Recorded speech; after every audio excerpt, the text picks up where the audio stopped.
తెలంగాణ రాష్ట్ర రాజకీయాల్లో కవితమ్మ మరో షర్మిల కాబోతుందనేటువంటి అనుమానం తెలంగాణ సమాజం నుంచి వస్తుంది.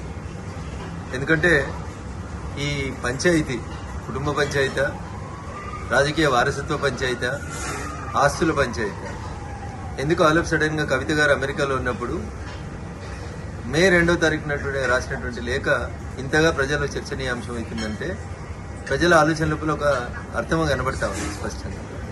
టీఆర్ఎస్ పార్టీ చేసినటువంటి ప్లీనరీలో తన రాజకీయ వారసులు కేటీఆర్ అని కేసీఆర్ చెప్పిన సందర్భంలో కవిత కాంగ్రెస్ ఫోల్డ్లోకి ఏమన్నా వెళ్ళినటువంటి అవకాశం కనబడుతుందా?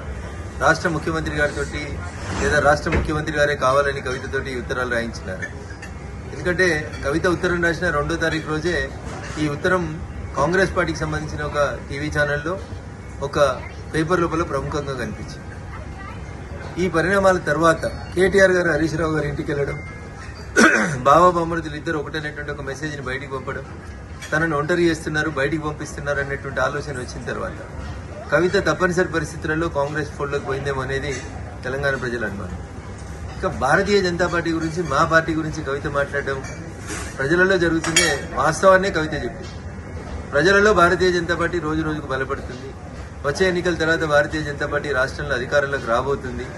ఈ విషయాల్ని దృష్టిలో ఉంచుకొని భారతీయ జనతా పార్టీ, బీఆర్ఎస్ రెండు కలిసి ఏదో చేయబోతున్నాయని ప్రజల్ని నమ్మించుతుంది. పోయిన ఎన్నికల కంటే ముందు పీసీసీ అధ్యక్షుడిగా ఏ ప్రయత్నాలను అయితే రేవంత్ రెడ్డి గారు కొనసాగించారో ఈ రోజు ముఖ్యమంత్రిగా కవితను మరొకసారి ఎట్లా పావుగా వాడుకుంటున్నారేమో అనేది తెలంగాణ సమాజం ఆలోచిస్తుంది.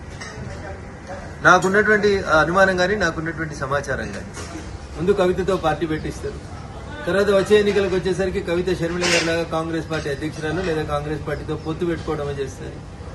ఇది గతంలో ఈ రాష్ట్ర రాజకీయాల లోపల ఇట్లాంటి ఒక ప్రయోగం చేస్తే బాగుంటుండే అని నేను చెప్పలే. టీఆర్ఎస్ సిద్ధాంతకర్త అని చెప్పుకుంటే ఆయన మొన్న ఒక టీవీ ఛానల్లో చెప్తాడు, 2018 ఎన్నికలప్పుడు కేసీఆర్ హరీష్ రావు తోటి ఒక పార్టీ పెట్టిస్తే మంచిగుంటుండే, ఆ పార్టీని ఎన్నికలు అయిపోయినాక మళ్ళీ మెర్జీ చేసుకుంటే బాగుంటుండే అనేది టీఆర్ఎస్ పునాది నేనే అని చెప్పుకునేటువంటి ఒక సిద్ధాంతకర్త మొన్న ఒక టీవీ ఛానల్లో మాట్లాడుతూ చెప్పారు. వీటన్నింటినీ క్రోడీకరించి చూసినప్పుడు కవితని కాంగ్రెస్ నడుపుతుందా, కవితని రేవంత్ రెడ్డి గారు నడుపుతున్నారా, కవిత మరో షర్మిల కాబోతుందా అనేటువంటి అనుమానం అయితే చాలా స్పష్టంగా తెలంగాణ సమాజం ముందుంది. కవిత చెప్పినా, కేసీఆర్ చెప్పినా, మీడియా మిత్రులు చెప్పినా భారతీయ జనతా పార్టీ ఈ రాష్ట్రంలో బలపడుతుంది, భారతీయ జనతా పార్టీ ఈ రాష్ట్రంలో అధికారంలోకి రాబోతుంది అనేటువంటి విషయాన్ని టీఆర్ఎస్ కవితనే చెప్పినట్టు మేము భావిస్తా ఉన్నాం. భారతీయ జనతా పార్టీ ఎదుగుదలని ఎండార్సీ చేసినందుకు కవిత